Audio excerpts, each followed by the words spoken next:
So hi students, welcome back to my channel. We were doing permutations and combinations. I'll just complete this unit in this video. So we were here doing Allahabad question. I hope it is clear to you. Now please do this question Mississippi. इसमें एक problem है कि distinct permutations मांगे हैं उसने 4 और एक condition भी दी है कि 4 आइज़ टुगेदर आने चाहिए। तो हम इसको कैसे सॉल्व करेंगे अभी देखते हैं। आप पॉज करके वीडियो को अच्छे से क्वेश्चन पढ़िए कि हमें जैसे कि नंबर ऑफ़ परमुटेशंस निकालने थे इलाहाबाद में, अब हमें नंबर ऑफ़ परमुटेशंस निकालने हैं मिसिसिपी में। कैसे निकालेंगे? 4 आइज़ कम टुगेदर।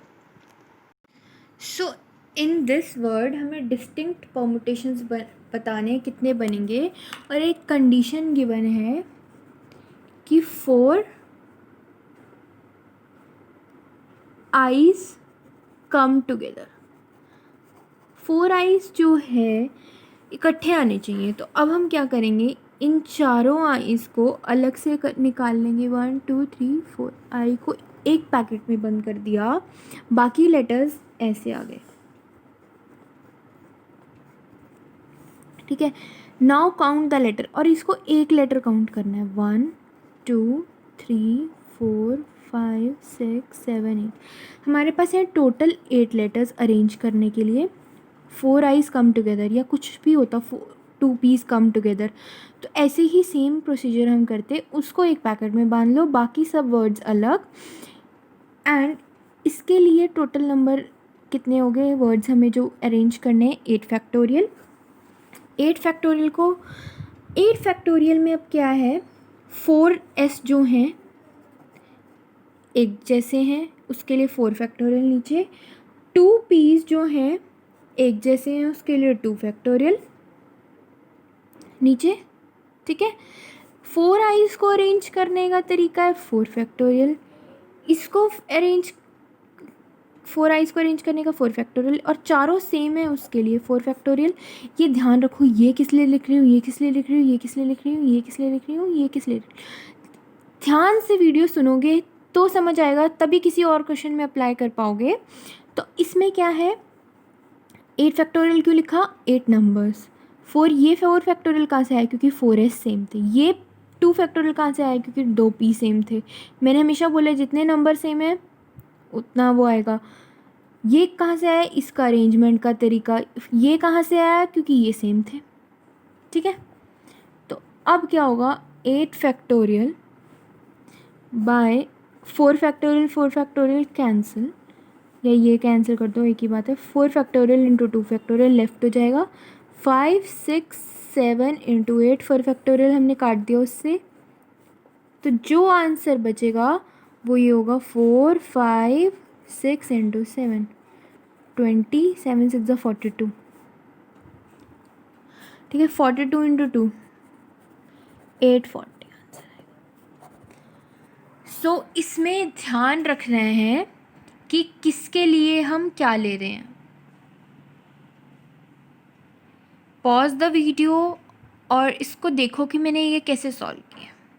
ठीक है, अब नेक्स्ट टॉपिक जो आता है वो आता है सर्कुलर परमुटेशंस का। सर्कुलर परमुटेशंस में क्या होता है कि हम हमेशा अगर n फैक्टोरियल हम नॉर्मल में ले सकते हैं n फैक्टोरियल, तो हम सर्कुलर परमुटेशंस में n-1 फैक्टोरियल क्यों लेते हैं? क्योंकि हम सर्कुलर अरेंजमेंट्स में क्या है कि अगर मैंने यहाँ 7 लोग बिठाने लीनियर अरेंजमेंट में, लीनियर मीन्स सीधी लाइन में, तो मैं n फैक्टोरियल करूँगी 7 फैक्टोरियल। लेकिन अगर मुझे वही लोग बिठाने हैं सर्कुलर अरेंजमेंट में, तो मैं n-1 फैक्टोरियल कर लूँगी, दैट मीन्स 6 फैक्टोरियल। एक कम क्यों? मैं इसका सीधा सा बहुत सिंपल आंसर दे रही हूँ, वरना आपको कभी समझ नहीं आएगा 1 क्यों है।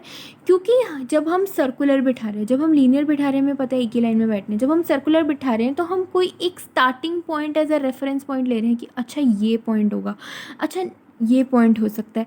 तो उस starting point as a reference point को हमें छोड़ना पड़ता है, इसलिए n-1 आता है। बस ये इतना ही सोचना है। अदरवाइज़ याद रख लो कि हमें या तो इसके रेफरेंस में जाना है या इसके रेफरेंस में इधर जाना है, तो हम इसलिए n-1 फैक्टोरियल लेते हैं सर्कुलर परमुटेशंस में। वैसे सर्कुलर परमुटेशंस उन्होंने मना किया है इस सेशन के लिए, बट डू वन थिंग, ये कर लो बिकॉज उसमें आ सकता है आपकी कॉम्पिटिटिव एग्ज़ाम्स में। नाउ कॉम्बिनेशंस में चलते हैं। अगर हम कॉम्बिनेशंस के क्वेश्चंस कैसे सॉल्व करेंगे, मैंने आपको कॉम्बिनेशंस का फॉर्मूला बताया हुआ है, वहीं से कॉम्बिनेशन सॉल्व करा हुआ है ये वाला क्वेश्चन। ध्यान से देखो आप इसे कैसे किया हुआ है। Determine n 2nc3 nc3 12:1। अब ये ऐसे करना है। तो मैंने आपको NCR का फॉर्मूला बताया हुआ है। क्या बताया हुआ है? n factorial n-r factorial. ठीक है, तो हाँ n माइनस ये, तो आपको वही अप्लाई करना है यहाँ पर। 2n factorial 2n-3 factorial upon 3 factorial. Same ये काटना है, कट करना है, काटम काटी। इसमें ये देखना है कि आपने कट कैसे किया है। इसमें क्योंकि यहाँ पर 2n-3 है, वहाँ n-3 है, तो it will be a problem for you कि आप कैसे सॉल्व कर रहे हैं। तो इसकी सॉल्विंग आप खुद से करें एंड इसको ध्यान से देखें। मैं ये समझा भी दूँगी तो आपको समझ नहीं आएगा, बट आपको इसकी सॉल्विंग अगर देखनी है तो आप इसको ऐसे कर सकते हैं। ठीक है, सो बेसिकली आपको इसकी सॉल्विंग आनी चाहिए। सो कॉम्बिनेशंस, परमुटेशंस एंड कॉम्बिनेशंस आपका यहाँ डन होता है। इसमें अभी तक हमने इस जो यूनिट में हमने अभी तक क्या किया है, सेट्स, टाइप्स ऑफ सेट्स कर लिया, वेन डायग्राम कर लिया। मैंने ये सारी वीडियोस एक वीडियोस बनाए हुए हैं। And the most important topic in this unit is ये वाले तीन बहुत इंपॉर्टेंट है। एंड परमुटेशंस एंड कॉम्बिनेशंस बहुत इंपॉर्टेंट है, बहुत ज़्यादा। वैसे इसमें सारे इंपॉर्टेंट है, वेन डायग्राम्स भी बहुत लॉजिकल है। जो लॉजिकल टॉपिक्स होते हैं ना, उसमें क्वेश्चन रहता है कि ट्रिकी आ सकता है। ट्रिकी किस मेथड में कि वो माइट भी लैंग्वेज चेंज कर दे, वो कुछ भी चेंज कर सकता है। सो आपको ये करना पड़ेगा और इसको ध्यान से देखो, कर लो, बेटर है। इसकी एक वीडियो दो बार देख लो, क्योंकि कॉन्सेप्ट मैंने दिए हैं ना कि क्वेश्चंस। कॉन्सेप्ट्स को आप अगर दिमाग में बिठा लोगे तो उससे बेटर कुछ नहीं रहेगा। कॉन्सेप्ट्स को बिठा लो, बाकी सब आपके लिए इजी होगा। सो इस वीडियो के साथ मैं सेकेंड यूनिट का एंड करती हूँ and then I will start. और मैं साइड बाय साइड ट्रिक्स भी दे रही हूँ ML भार्गव की, एलिमेंट्स की। एलिमेंट्स में क्या फ़ायदा है, बिकॉज सारे बच्चे एलिमेंट्स ही करते हैं एंड एलिमेंट्स को रेफ़र करके ही मैं जो ट्रिक्स दे रही हूँ दूसरी सीरीज़ में, उसमें एलिमेंट्स की ट्रिक्स हैं बेसिकली।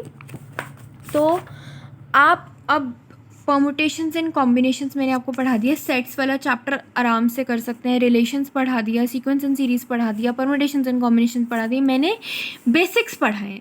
ये है इसमें आप कर सकते, बट इसमें आपको लॉट्स ऑफ डाउट्स हो सकते हैं। तो उसके लिए मैंने दूसरी सीरीज़ इसी प्लेलिस्ट में शुरू करी है जिसका नाम है टिप्स एंड ट्रिक्स, जहाँ पर टिप्स एंड ट्रिक्स देती हूँ इसी बुक की, एलिमेंट्स ऑफ मैथमेटिक्स की। एलिमेंट्स ऑफ मैथमेटिक्स में आपका मैंने आपको ये वाला तो चैप्टर करा ही दिया ऑलमोस्ट।